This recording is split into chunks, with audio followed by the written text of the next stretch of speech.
সকল মুসলিমদের নিয়ে মাঠে নামার ঘোষণা দেওয়ার পর ফের উত্তাল হয়ে উঠেছে পশ্চিমবঙ্গের রাজনীতি। নওদার বিধায়ক হুমায়ুন কবিরের এই মন্তব্যকে কেন্দ্র করে বিশ্বজুড়ে তীব্র তোলপাড় সৃষ্টি হয়েছে। জবাবে বিধানসভায় দাঁড়িয়ে কড়া হুঁশিয়ারি দিয়েছেন মুখ্যমন্ত্রী শুভেন্দু অধিকারী। এই ঘটনায় হুমায়ুনের বিরুদ্ধে 3টি মামলাও দায়ের করা হয়েছে। বিস্তারিত জানাচ্ছেন মেহেদী হাসান। আমি যেদিন ময়দানে মুসলমানদের নিয়ে নেমে যাব না, সেদিন এমন ছাতা বাঁধা মাছ শুরু করব যে আপনাদের পতাকা বহন করার লোক থাকবে না।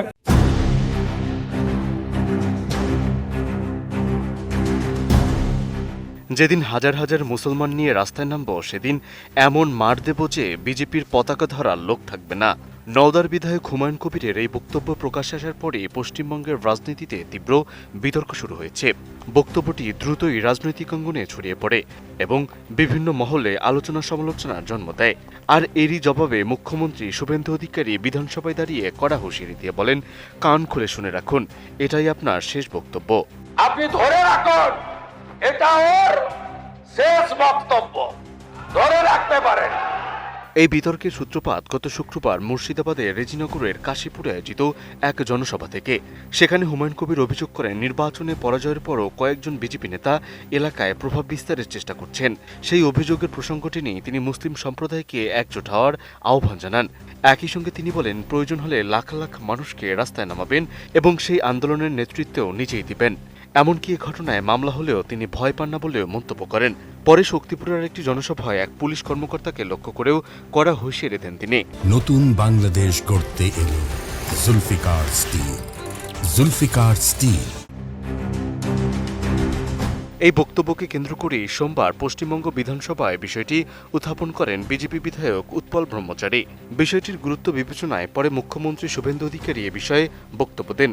তিনি বিধানসভায় হুমায়ুন কবিরের বিতর্কিত বক্তব্য পড়ে শোনান এবং জানান, এই ঘটনায় ইতোমধ্যে একাধিক মামলা দায়ের করা হয়েছে। পাশাপাশি অভিযোগ করেন, রেজিনগর ও ভরতপুর এলাকায় রাজনৈতিক অবস্থান শক্ত করা এবং 72% মুসলিম ভোট নিচের দিকে টানার লক্ষ্যেই হুমায়ুন কবির এ ধরনের বক্তব্য দিচ্ছেন।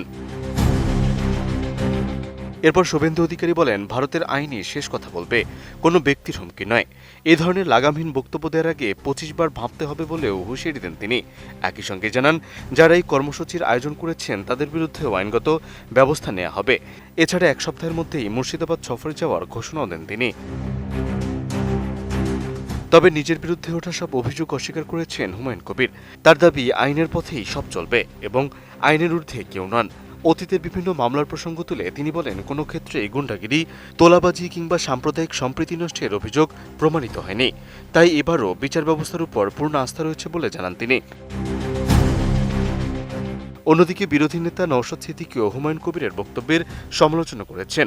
তিনি বলেন, ধর্মীয় পরিচয় ব্যবহার করে এ ধরনের বক্তব্য গ্রহণযোগ্য নয়। যোগী আদিত্যনাথ, হুমায়ুন কবির বা অন্য যেই এমন মন্তব্য করুক না কেন, তিনি তার বিরোধিতা করবেন। সব মিলিয়ে হুমায়ুন কবিরের বক্তব্যকে কেন্দ্র করে পশ্চিমবঙ্গের রাজনীতিতে নতুন করে উত্তেজনা ও রাজনৈতিক বিতর্কের সৃষ্টি হয়েছে। মেহেদী হাসান, ATN নিউজ।